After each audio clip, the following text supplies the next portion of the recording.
Thank you, Randy. Welcome, everybody. Today, my presentation is on Vibroacoustic as a fast diagnostic tool for on-load tap changers. So the first part of this presentation shows how Vibroacoustic method is used as a fast diagnostic tool to easily detect mechanical problems in the tap changers online or offline before they create an outage. And the second part will present a real case showing how New Brunswick Power has used this tool to adjust properly an OLTC. So 40 to 50% of failures on transformers come from tap changers and are of mechanical origin. 4 studies done by Hydro-Quebec, ESCOM, CAA, Australia for 10 years on 3 continents shows the same results, and CGRE and IEEE confirm. For example, here you see in orange, the value for Hydro-Quebec is 45%. So what are the existing methods for OLTC testing?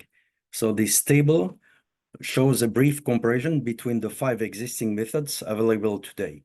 Vibroacoustic method offers the widest detection spectrum, and this table is from CGRE. For example, you can see that overheating and cocking, here you can see overheating and cocking is marked low for vibroacoustic, but is marked excellent for timing transition and arcing. Why it's low? Because as soon as you have a vibroacoustic, you need absolutely an impact, you need some noise.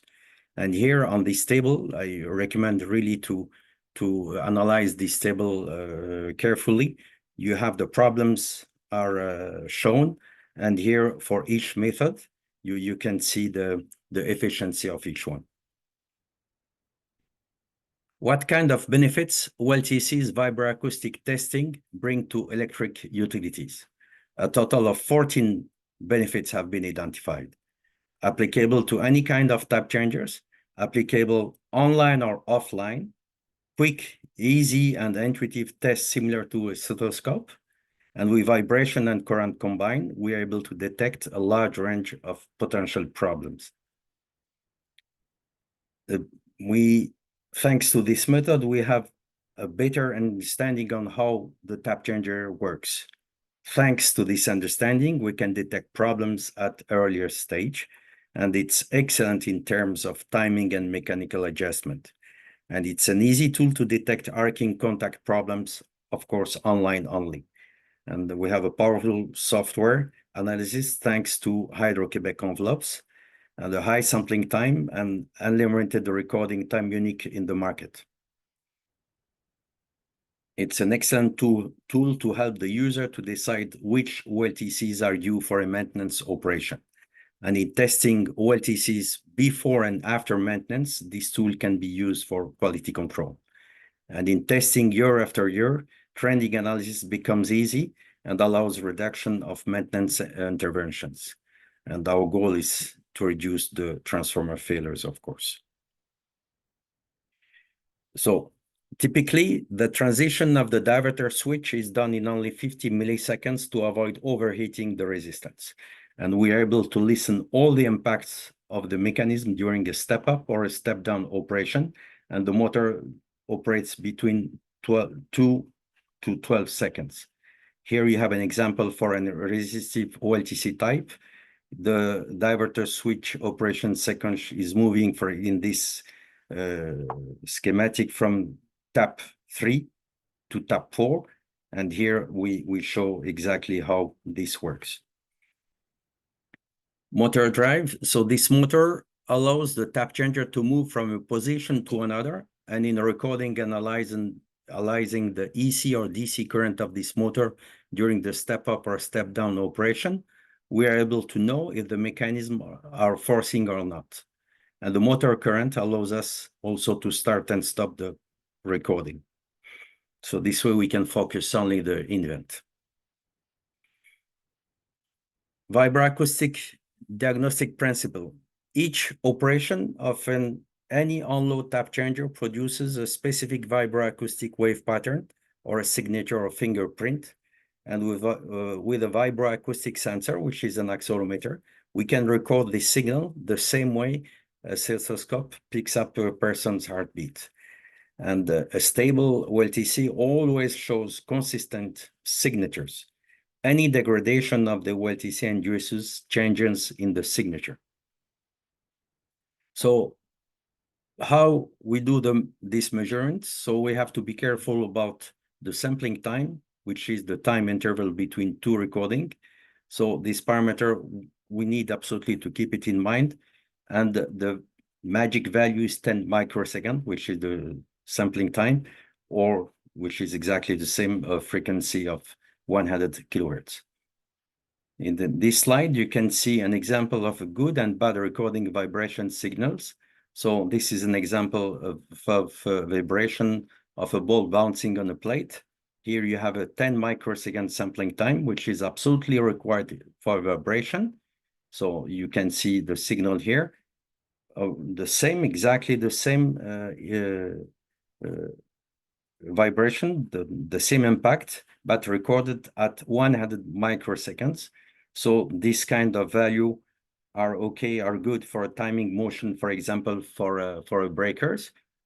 And here it's just to show the quality of the signal at sampling time 500 milliseconds, and you will see a totally broken signal. And now the next slide will show the zoom of each part of each signal. So here you have at the 10 microsecond, you have a clean signal, very smooth. And so we miss nothing. At 100, the signal starts to become broken. And at 500, well, it's absolutely nothing. You just get, it's not a signal. So what we need an AC current clamp or a DC current clamp, the accelerometers, and one usually is enough. And of course, you need the TAP 4 or TAP 4 Plus. This is our instrument, which is a software driven. And here you have all the technical specifications of what I told you in the previous slides. So here you have some examples of connections. So what you need, of course, we need first the tap glue, because we glue this tap base, this mechanical stud on the transformer on the side, or it depends. This is we need some experience where to install these accelerometers. It's exactly like a stethoscope. You are not going to put it in the arm or in your hand. You are going to put it close to the heart. And then after the accelerometers, there's some specific cable. We call it a microdot, and typically a BNC cable is used. And exactly the same for the current, for the motor current, which if the motor drive is on EC, so we use this clamp. If it's a DC, we use a DC fluke clamp. And the instrument is driven by the computer through the USB cable. And we have another instrument, well, which is a recording event, which is the standalone instrument, exactly the same like the previous one. Here it's first step, we need to identify the tap changer, so the motor drive mechanism in the control cabinet. Well, I'm not going to show the video, but just you need to identify these parts. After here, you can see second step, the accelerometer should be installed at the closest possible location to the transition mechanism. Here you can see the aluminum base on the left, which is glued at the best location here. Then the accelerometer is screwed in that base. So it's exactly what we do. And for your information, this aluminum base stays there for 1 year, 2 years, 3 years, 10 years. We do not remove it, because this way, the next time we come to do a recording, we have nothing to do, just screw the accelerometer at the same location. Here are some examples of accelerometers installation. Some examples of current clamp installation. This one is really simple because the motor drive is easily accessible. And sometimes it's you need absolutely to have the schematic because you don't have access to the motor drive because it's hidden in the control cabinet. So for online tests, presence of high voltage, we record operations of a 1 or 2 taps step up and step down of 1 or 2 taps, and tests are performed in such a way to minimize the impact on the consumers. And for offline tests, we record all taps to get a reference. So here you see an examples of raw data, like in blue, light blue, and what we call the envelope, which is calculated and which has been patented by Hydro-Quebec in 2001. Here you can see in red. And from these envelope, what we extract, we call it these Hydro-Quebec envelopes. We get a low, high frequency envelope and low frequency envelope. And here you can see the envelope of the current. And so why envelopes? It's in fact to simplify the signal, to get the shape of the signal, and to focus on valuable impacts only, and easy to analyze and easy to compare. For example, if you can see like the Vibro-Acoustic, if you compare this envelope to what your eye see naturally, it's exactly the same. So the envelope, it's something which helps the analyze of the signal, because the Vibro-Acoustic, as you can see, signal is really a lot of spikes, a lot of informations, but so the analysis is not easy. So impacts and the standing in text on the envelope. So this is the hardest part of the Vibroacoustic. We call it the Vibroacoustic interpretation.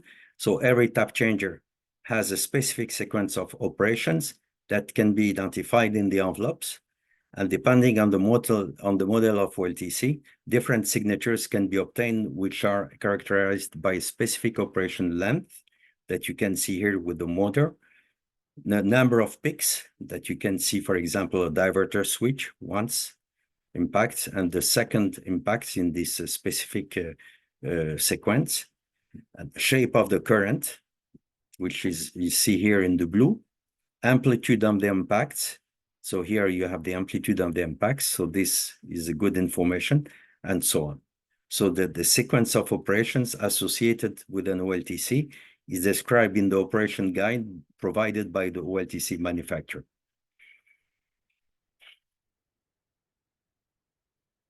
Here, it's a diagnosis can be made in 15 minutes for an online test and 1 hour for an offline test.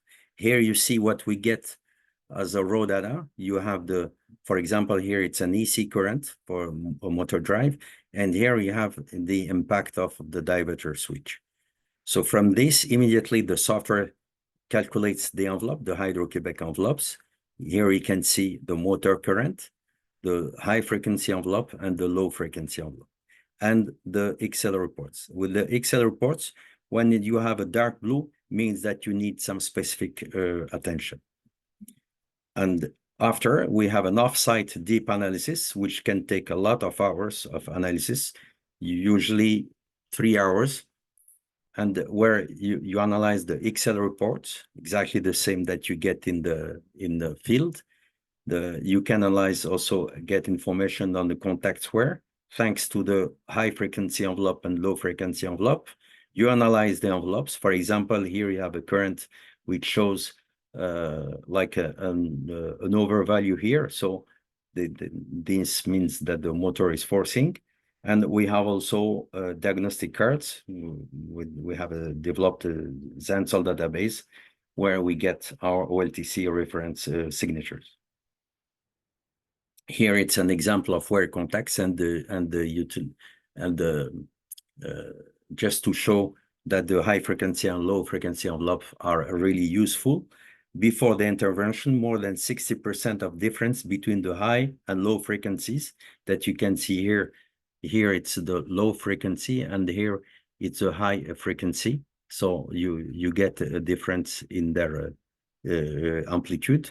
And after repair, after the intervention, less than 20% of difference between the high and low frequencies. So in fact, before we do not open anything, and already we have a good information on the contact wear of the tap changers.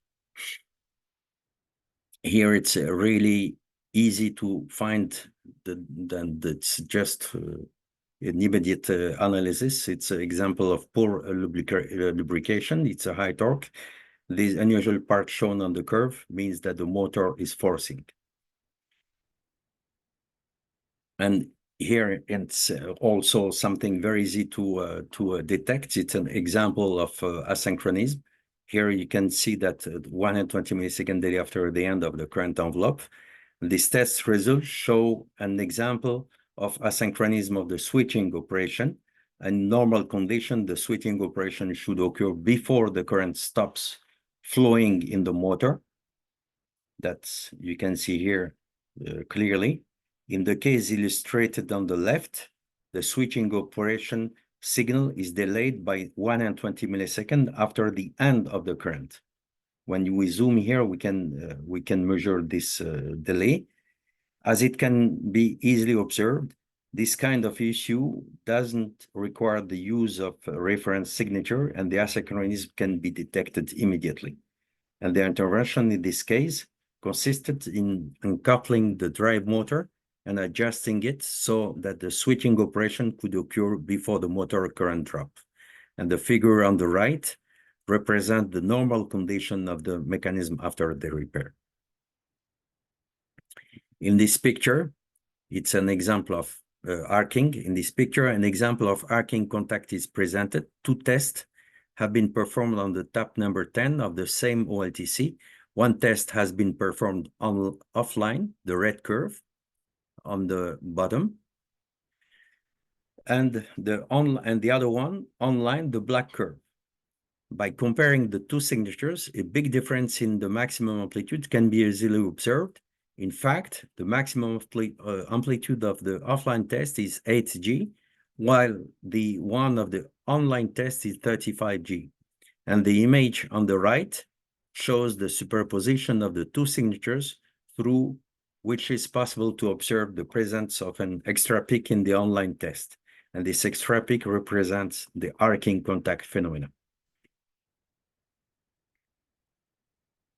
Here, this is the harder pass. It's an example of impacts and timing association. So it's why here you have the Vibro-Acoustic, the zoom of the impact, and this one is associated to the timing transition of the diverter switch. So this association is generally hard, and it's why we have developed the impact association with the dynamic resistance measurement. So this way, this part is really easy to do thanks to the three signals that you will see in the next slides. The abnormal inrush current is really easy to detect.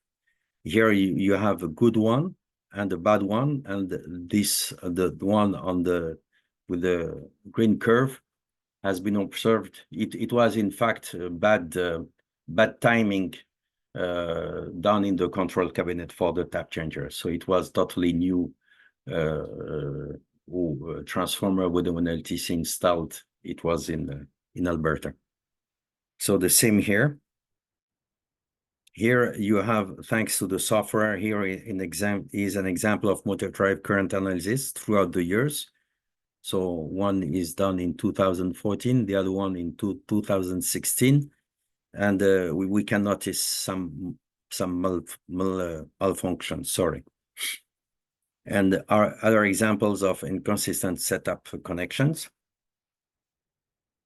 So just you put the signals year after year, and you can see how you can see the trending of the signals.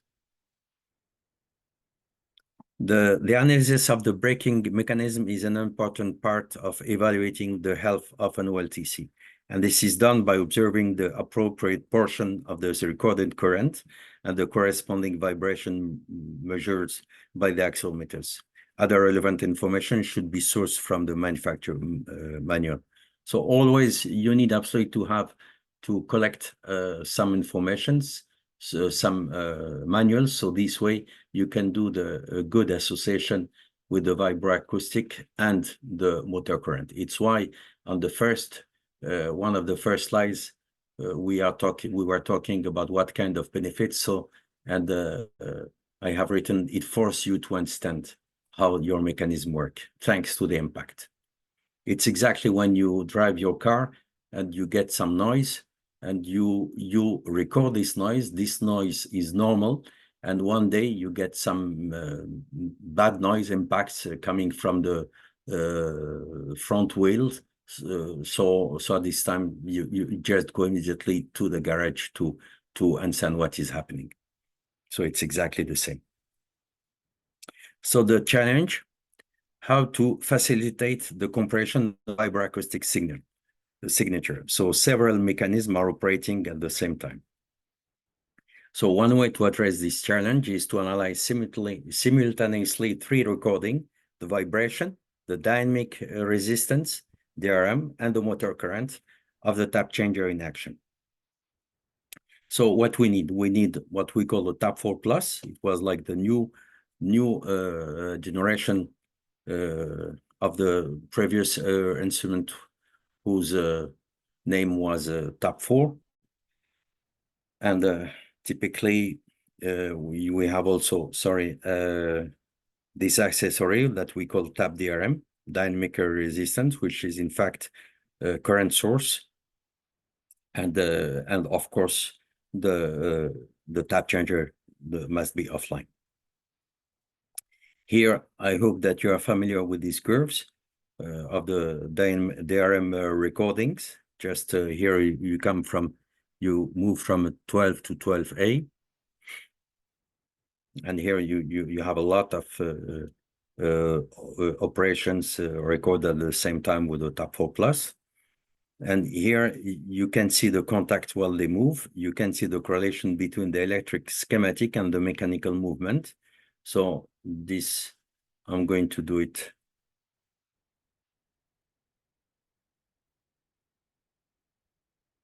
So I go back just to show you how this works. And at the same time, we get the impacts and we get the DRM signal and the current. So this is the electric association with the mechanical part. So this is what we get. We get the dynamic resistance curve, the vibration, and the motor current. So the association, the correlation between the impact and the transition for the diverter switch is really easy to do because you just have to see it. You have nothing to guess, because when you have only the motor current and the impact, you must try to guess which impact is the good one. So with the DRM, so the first step is to learn how the tap changer is working in putting the motor current, the vibration, and the dynamic resistance. And the next step, when you are online, of course, you don't have the dynamic resistance signal, but you know, thanks to the offline to your reference test, you know what this means exactly. So after, it's easy to compare with like online signal with an offline signal. So here it's with a high-speed camera also, just to show the correlation between the dynamic and the vibroacoustic. So here each impact is showing like what how the mechanical movement is occurring. Here are some examples of recording for different tap changes done with the tap 4 and tap DRM for MR or ABB. Here we have some examples of recording done with the Hydro-Quebec. So you have the tap DRM, the tap 4 plus, the current clap, which is now here, it's an EC. It's here we have done like it's just to show which wire has been used for the recording, because in the previous recording we have noticed that sometimes people change the wires and then after they get different recordings. So it's for the motor current. So it's really hard after to do like the comparison between two tests. So it's important that it has to be at the same wires and the same location for the accelerometer. It's why we need to always have the aluminum base put exactly at the same spot and the transfer connection. So this is here an example of a typical recording. Looking at the image on the left, the total operations time shows 6 seconds in the bottom left. Here you have the motor current. Looking at the image on the right, the resistant transition and the corresponding current drop are highlighted. Here you have the resistance transition. And we can also see the vibroacoustic signals of the diverter shown by the accelerometer's curve that you can see here. So after when you zoom all these signals, so you know exactly that this impact is the good impact and it's a right one, because sometimes you could have record some other impacts of contactors working on the control cabinet. So it's just disturbs our analysis. Here it's an example of a special test done between tap 8 to 10 and 10 to 8. Just shown are several step up and step down operations recorded in a single test. Look at the arrows showing that voltage or current are not interrupted, because the client was suspecting that something was wrong during the transition. And such tests are performed for tap position, where we suspect that there might be a problem. We go up and down this tap position to gather data to troubleshoot the problem. And we have repeated this several times just to be sure that everything was correct. And here it's when the DRM, the vibroacoustic, and the motor current. So we have a software to be able to analyze all this very easily. Here it's exactly the same than the previous slide, but with the zoom. So each time when you have a transition here, you can see the impact happening. So an example of action plan to elaborate a predictive maintenance for transformers with OLTC. Step 1, establish your transformers list with OLTC to monitor.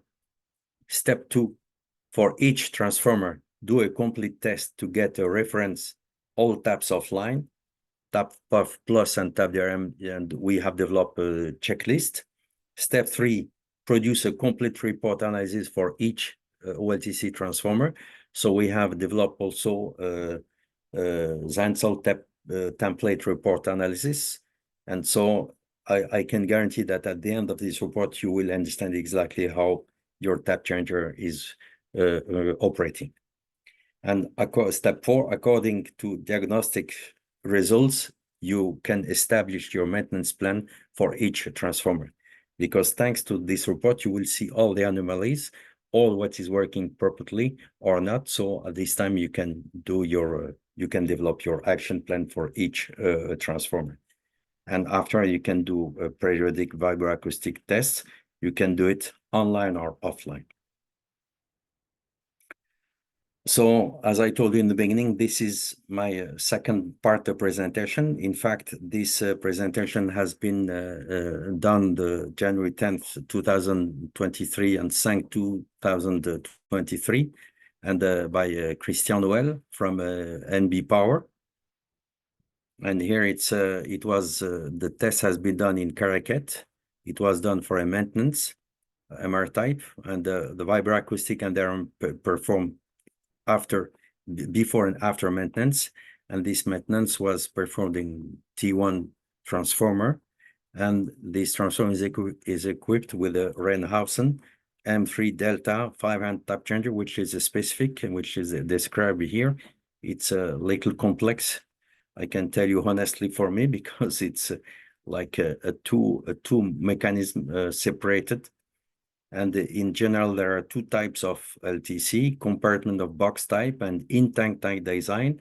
In our case, this LTC is an in-tank design.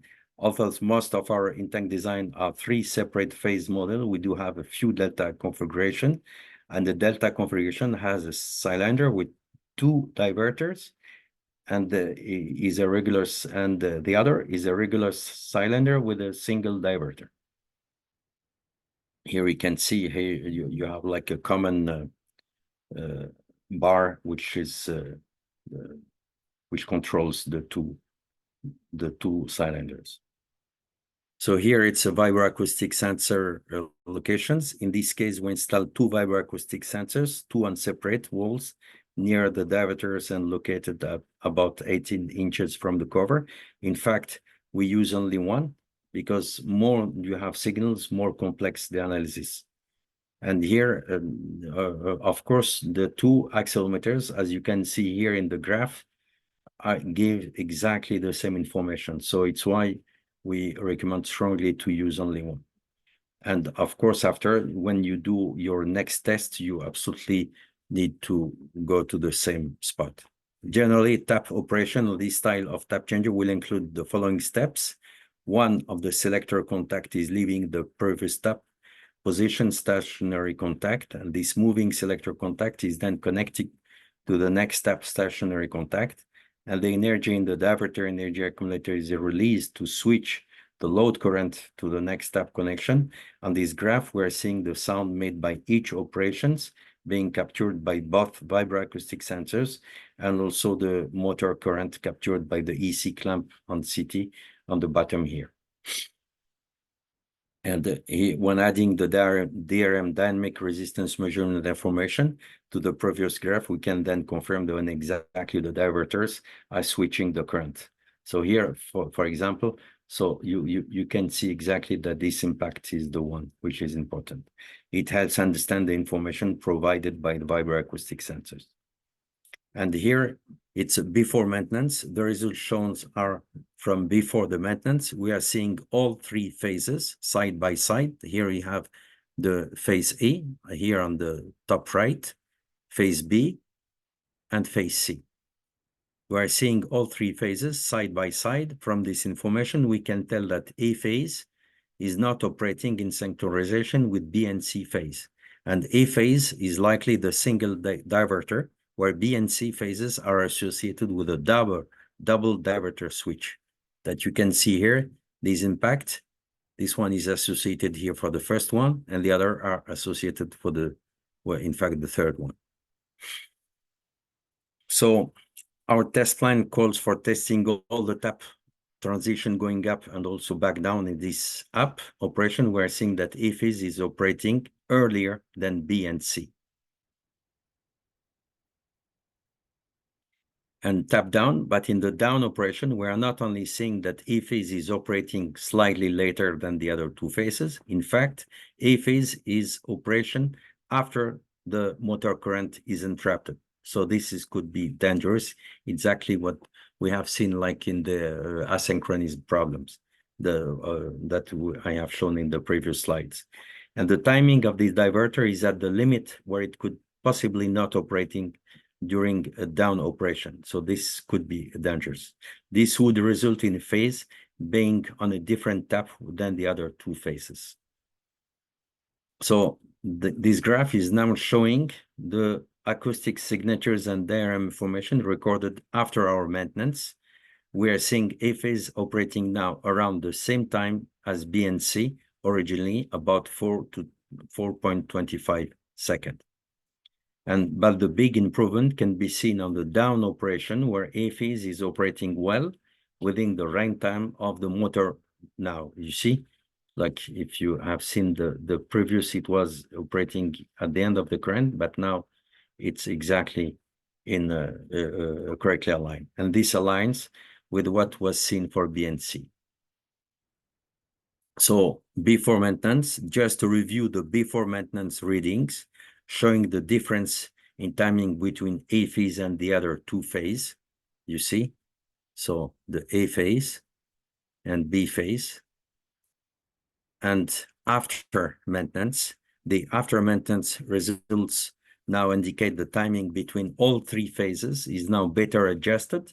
The selectors and diverters operation are now more in synchronization. I'm not showing the down operation, but the timing was the same as the up operation shown on this side. So summary, Zensol top 4 can give a good indication of the timing between diverters. When time allows it, can be used before and after maintenance to validate the OLTC is operating properly after intervention. And as we are getting more experience with the information provided by the top 4, we could use offline acoustic measurements to focus prioritized maintenance on specific units. So, Randy, I think I have finished. Can I stop my share? No, fine. Yes, thanks very much. Okay, great.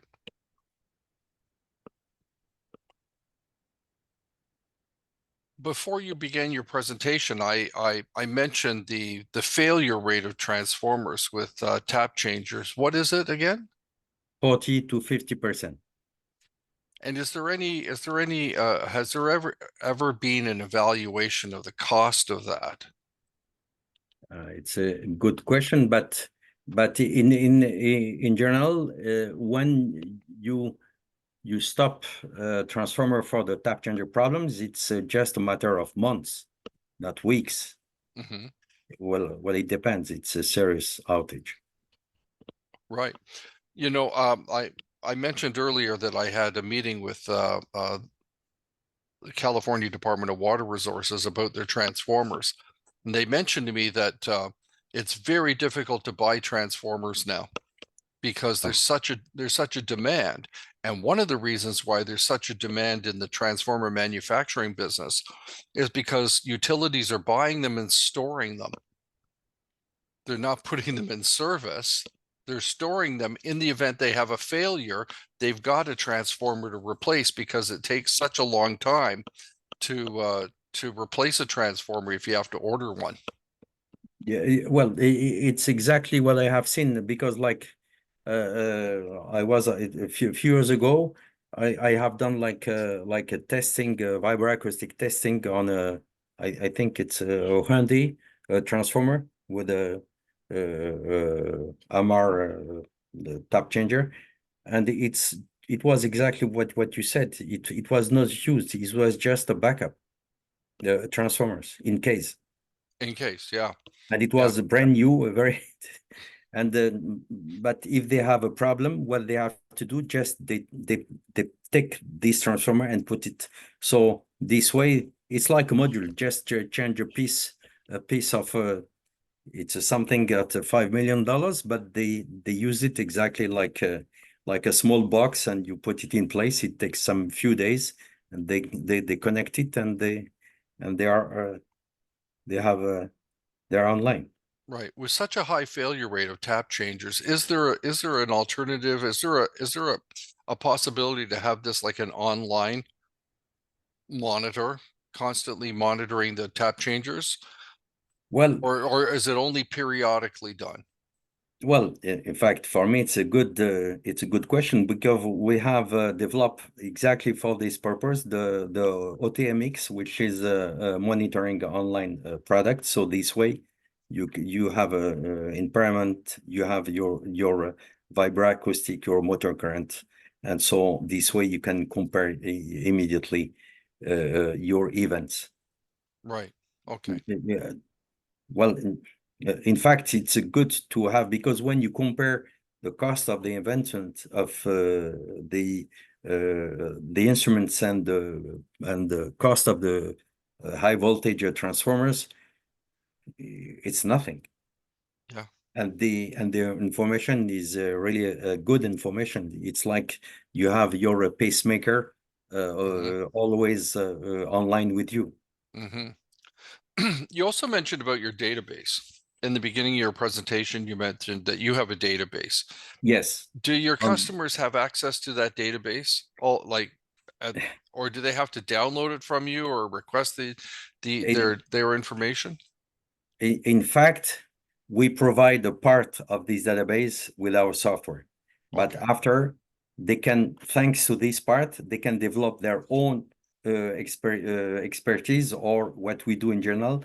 They do like they use this one, and then after they we help them for the first testings, and then after they are enough, they get enough expertise to be able to do this by themselves. Right. And because each transformer with the tap changer, it's like, I don't say it's unique, but they have like, we have a 60% common informations. When you have a tap changer, for example, from a specific brand and specific model, you have exactly the same information for this tap changer in another model of transformer. So The other question I had was whether or not this is instead of buying the test equipment from you, can you provide this like a service? yes, we provide the service. Right. Yeah. Okay. In general, what they do, the people, what they do, they buy the service just to be familiar to how do you say, to be to learn what is this, and then after they're interested to buy the instrument or to do their monitoring with our OTMX. Right. Okay. Great.